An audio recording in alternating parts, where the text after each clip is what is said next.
Yo, halo teman-teman semua, selamat datang di channel Zona Tokusatsu. Nah, untuk video pertama dari channel Zona Tokusatsu ini guys ya, kita akan membawakan alur cerita dari episode prolog untuk mini series Ultra Galaxy Fight The Destined Crossroad. Oke lah, ini kita langsung aja masuk ke video alur ceritanya ya. Intro.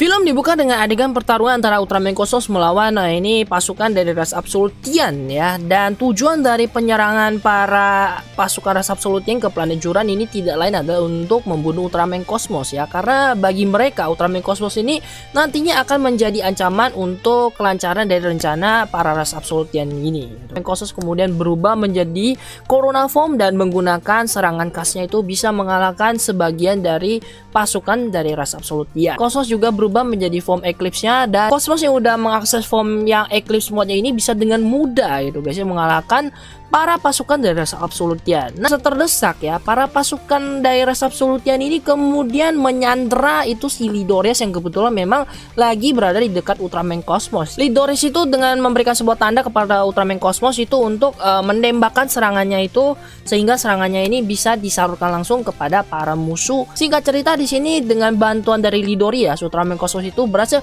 mengalahkan semua pasukan dari ras Absolutian. Lanjut ke scene selanjutnya, ini ada sedikit recap ya yang dibawakan sama Ultraman Zero, di mana di sini Zero itu menceritakan lah gitu ya kisah perjuangan dari para Ultraman dari tim New Generation Heroes, dan juga ada sebagian recap itu soal kejadian yang terjadi di seri sebelumnya. Selanjutnya ini ada Ultra Woman Julian ya, yang saat ini ditawan sama Absolute Tartarus di dalam ini dimensi naraknya. Dan di sini guys ya, Ultra Woman Julian itu bertemu dengan sosok misterius ya, dan dari percakapannya si Ultra Woman Julian kita bisa dapat sedikit informasi soal si karakter misterius ini. Dia adalah salah satu kesatria yang berasal dari planet D60 ya, dari konstelasi Drago. Nah, untuk tato yang ada di tubuh dari sang karakter misterius ini adalah semacam penanda gitu guys ya, dari semacam aliran seni bela diri yaitu Cosmo Beast. Kita lanjut guys, kembali ke planet M78. Di sini setelah pertarungan sengit antara para Ultraman dari Ultra League dan juga para Absolutian ya, di sini Ultraman-nya itu sudah kembali ke planet M78, dan di sini mereka itu sedang berdiskusi ya mengenai si Absolute Tartarus. Dan di sini Ultraman Hikari itu juga sempat mengatakan soal si Absolute Tartarus ini yang bergerak dengan menggunakan semacam energi misterius, jadi akan sulit untuk dilacak ya, apalagi setelah penyerangan dari Genegar ini. Bagian penelitian dari planet M78 itu masih mengalami kerusakan dan butuh pemulihan. Ultraman Ken kemudian membuat semacam rencana. Rencana ini akan dibagi menjadi 3 buah bagian, dimana bagian pertama itu untuk memperkuat ini kekuatan dari Ultra League, dan ini akan diserahkan kepada Ultraman Taiga.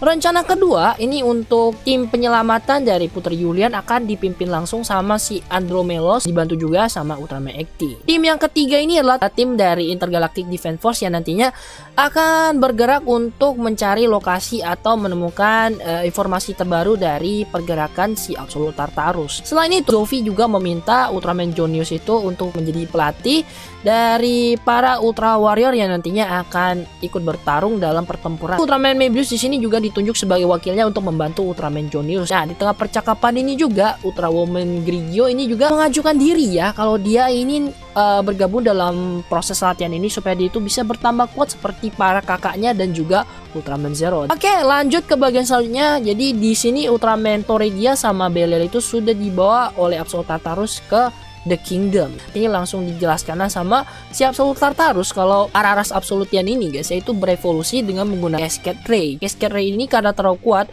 sehingga tidak bisa dikendalikan, dan dalam waktu dekat ini The Kingdom ini akan hancur. Jadi tujuan dari para ras Absolutian untuk menyerang M78 itu tidak lain adalah untuk mencari rumah baru ya bagi kaum mereka. Tidak lama setelah itu si Absolute Diavolo sama Absolute Titan juga muncul dan merasa tidak senang karena ada orang asing yang menginjakkan kakinya di tempat yang dianggap suci di Kingdom ini. Cuma dalam perseteruan ini itu tidak berlangsung lama karena langsung dihentikan sama si Absolute Tartarus. Di bagian sini itu Ultraman Toregia sama Belial akhirnya dikasihlah kekuatan oleh Absolute Tartarus. Berlanjut mendekati bagian akhir, di sini kita melihat Ultraman Jonius yang sedang melihat atau mengamati latihan dari para Ultra Warrior di planet M78, dan tidak lama setelah itu Ultraman Zero juga juga datang menghampiri Ultraman Jonius. Dalam percakapan ini sempat menanyakan soal Ultraman Z, kembangan misi dari Ultraman Z untuk mencari keberadaan dari Devil Splinter. Di sini Zero sempat mengungkit ya kalau dirinya yang sudah menggunakan Ultimate Shining itu masih belum bisa mengalahkan si Absolute Tartarus, sedangkan Ultraman Jonius itu bisa 1 lawan 1 seimbang dengan si Absolute Tartarus. Makanya di sini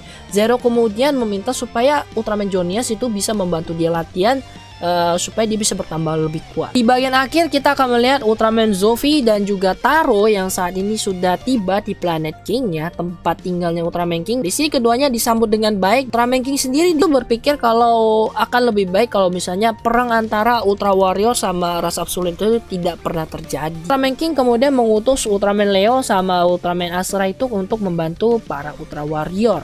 Itu aja guys untuk video alur cerita hari ini. Semoga videonya bisa menghibur kalian semua. Mohon maaf banget kalau misalnya di video pertama ini masih ada banyak kekurangannya. Nanti teman-teman bisa langsung aja kasih kritik dan saran kalian di bagian komentar. Kita ketemu lagi di video selanjutnya. Akhir kata salam untuk Usaha Indonesia. Selamat